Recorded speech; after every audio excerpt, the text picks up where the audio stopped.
What's up, Pro Wrestling World? It's your boy JB coming to you with documenting the meteoric rise of Stephanie Vaquer in the WWE. Stephanie's journey to the WWE is very well documented. She did a tryout in the WWE for the WWE back in 2018, but even in many interviews, she said that she was still green, learning. But the beauty of Stephanie Vaquer's journey is one that we all should adopt, if we haven't already, is to never accept no the first time, the second time, the third time, or however many times. She went back, she honed her craft, she conquered Mexico, but she conquered South America, she conquered Mexico, she went to Japan, conquered Japan. She's been a champion all over the world, everywhere she's been, every promotion she's been in, she has been a world champion. And the world took notice, WWE took notice of her when she, at the time, she held the CMLL Women's World Championship, the CMLL Women's Tag Team Championship, and she became New Japan Strong Women's Championship. So last year at Forbidden Door, she took on the great, the amazing, the one-of-a-kind Mercedes Moné. Had one of the greatest matches of that year, probably one of the greatest matches in women's history. And that's not the first time she encountered Mercedes. She wrestled her in 2023 in a tournament to crown the new Strong Women's Champion. And so right now, Mercedes Moné is up 2-0 on Stephanie. But that was the first time I saw Stephanie Vaquer perform ever. Like, I saw clips of her, I've heard of her name, but to see her wrestle Mercedes in New York, I think it was like Long Island at Forbidden Door, I became actually, the build to Forbidden Door, the first time I saw her wrestle was against Lady Frost on Collision. And when she came out to challenge Mercedes after she defeated Sky Blue, I became an immediate fan. The woman had everything, technical, the aura, the ring entrance, the look. I was like, this woman, and you saw in my Twitter post, if she ever gets to the US, she's going to be a household name. And that's what she's become since she's been in the WWE. Shawn Michaels took notice, and he said, I got to get this woman, because I'm sure WWE probably felt that AEW was going to eventually make her a contract offer. Tony Khan was trying to do it the right way, wait till the contract ends, then he probably would have offered Stephanie Vaquer a contract at the end of the CMLL contract, but WWE doing its typical predatory practices, swooped in. Now, I'm not a big fan of the way Stephanie Vaquer left CMLL hanging and left Rev Pro hanging, and but it was clear that WWE was her dream job. She was a big fan of Rey Mysterio. There's a story of her saving up, gathering money to see Rey Mysterio when he came down to South America, Chile. So it's documented, and she tried out in 2018. So it's documented that WWE was going to always be her dream job. So, and she used the by any means necessary approach to get there. So you can't hate on the hustle. It's just, the cost of doing business, but I just thought the business could have been a tad bit better, but that's okay. Now she's in her dream role. So her time in NXT. So Stephanie, she actually, her actual ring debut was, I think she signed in July. She did a super show in Mexico against Isla Dawn, won that match, and then she was going to do the NXT brand. So the NXT brand, she had her own screen debut when she did a teleconference, because I think she had some visa issues. This was like late September 2024, maybe about a month after Julia came into NXT. It was a press conference with Julia and Roxanne, and it was the last show on USA for NXT. So Stephanie video conferenced in and says, what are you going to do when I'm waiting on the other side of your NXT Women's Championship? Everybody was shocked. It was an amazing moment. And then I think her actual TV debut was maybe a couple of weeks later, when she helped Julia take on Roxanne and Cora Jade in like mid-October. So she signed in July. She made her actually TV debut in October of last year. So during her time in NXT, it's well documented. She won the North American Championship against Fallon Henley of Fatal Influence. I was in attendance. It was in Washington, D.C. For Vengeance Day. She made history there. And then Julia came out maybe like a couple weeks later and challenged her in a title for title match where Stephanie took on Julia, that was then the women's NXT champion. They had a match in Madison Square Garden in March this year. Stephanie Vaquer defeated her straight up and down clean. And then Stephanie Vaquer was the first ever dual champion of the women's North American Championship and the women's championship. I think she was the third double champ, right? But she was the only double champ that defended her titles on the same night and won both matches against Jada Parker and against Fallon Henley. So Stephanie was making history all over the place. Then I got to circle back. She debuted on the main roster in the Royal Rumble and got a loud reaction. So, people was watching her work. In 2024, the fans knew her. She got a really good reaction in the Royal Rumble, I think in January this year. So Stephanie was making a lot of waves. And I think when she officially got over, it was the build towards the North American title against Fallon Henley. Stephanie had a match on TV in NXT against JC Jane. And the crowd was it was a bunch of Stephanie chants and La Primera chants, and it shocked Stephanie because she was getting ready to do one of her top of the rope moves, and she had to look back at the crowd like, man, okay.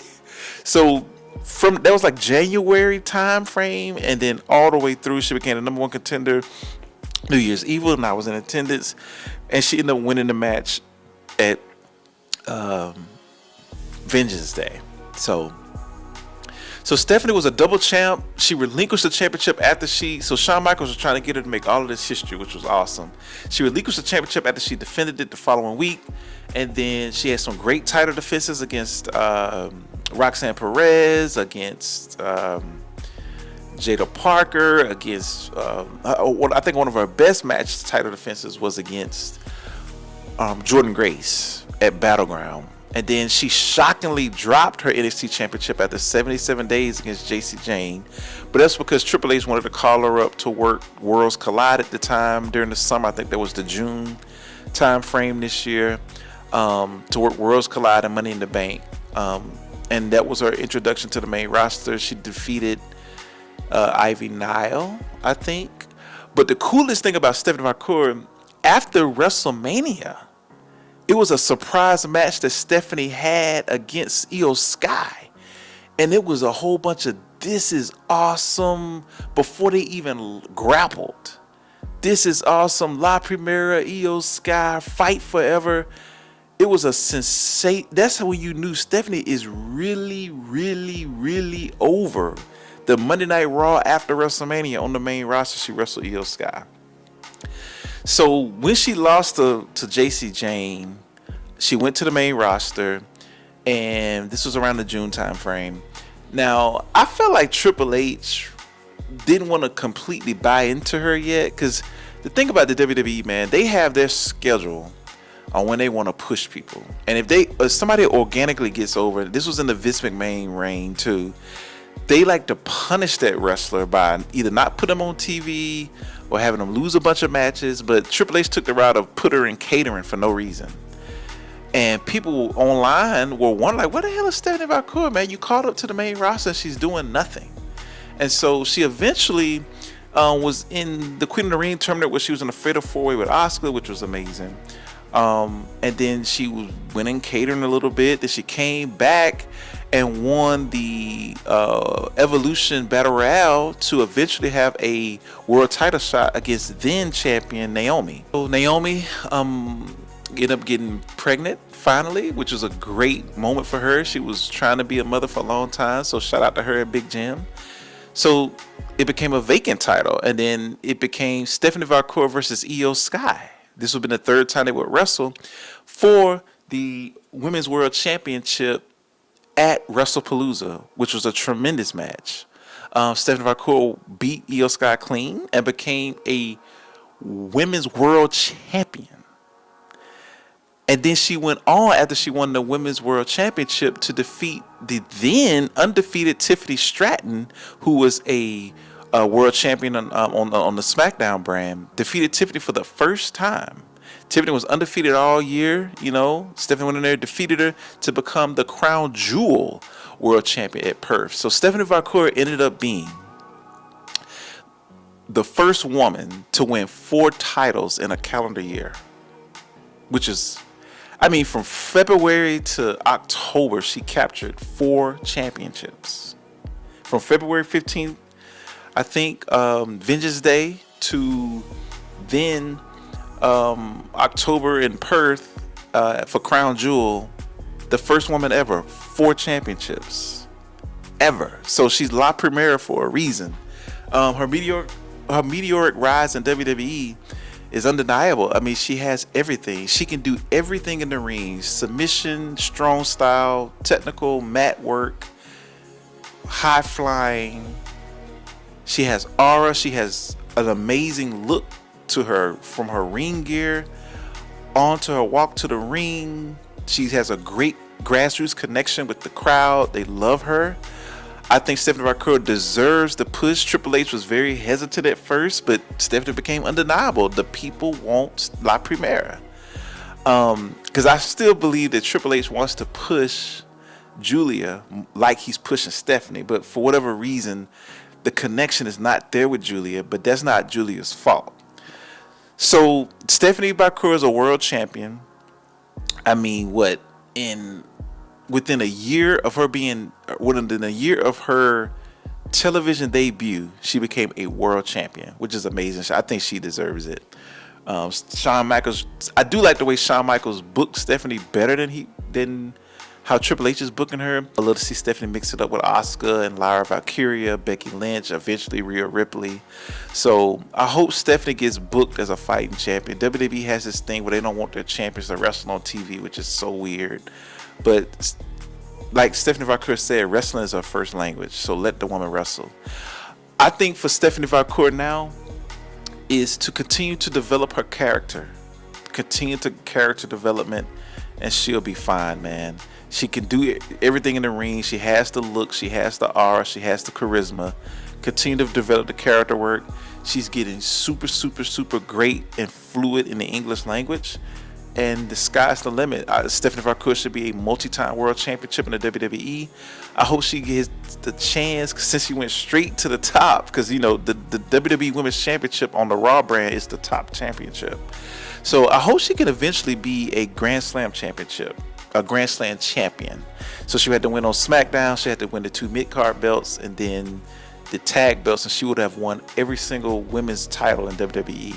She's on my Mount Rushmore as one of the greatest women ever in-ring talent. She can do everything. She's very sweet, and the sky's the limit for her. And she's one of the top merch sellers at WWE. Look at WWE shop. There's about 15 different merch designs with Stephanie Vaquer's likeness. So, I've been blessed to meet her twice. I met her at WrestleMania meet and greet when she was NXT championship, when she was in NXT. And then recently in Texas, WWE came to Raw on like October the 6th. And I met Stephanie at the Cricket Wireless meet and greet. And shout out to this brother. Honestly, when I got there at 8 o'clock, the thing was at 10. It was already 50 people out. There was people that was waiting overnight. There was this thing where you had to sign up and pay for a phone. Me and his brother went half on it, so it pushed me further up the line to get in the VIP line. So I had a guaranteed spot to meet Stephanie Vaquer, which was so cool. As soon as I went into the door, man, she was right there to the right. She takes your breath away. She's a strikingly beautiful woman, but then she has a glow and a light about her, and you look and it's like, man, that's Stephanie Vaquer. And I'm acting like I met her for the first time when I met her back in April. I met her again in October this year. So what the cool thing about Stephanie, as I walked up to her, I even forgot this. I had a La Primera t-shirt on. And in the images, you could see she had this amazing look on her face, and she was like, "Oh," and I'm like, I said, "Yeah, La Primera," and she was like, "Oh, it looks so good on you," and man, I could have talked to her a little longer, but I was just being respectful of people's time.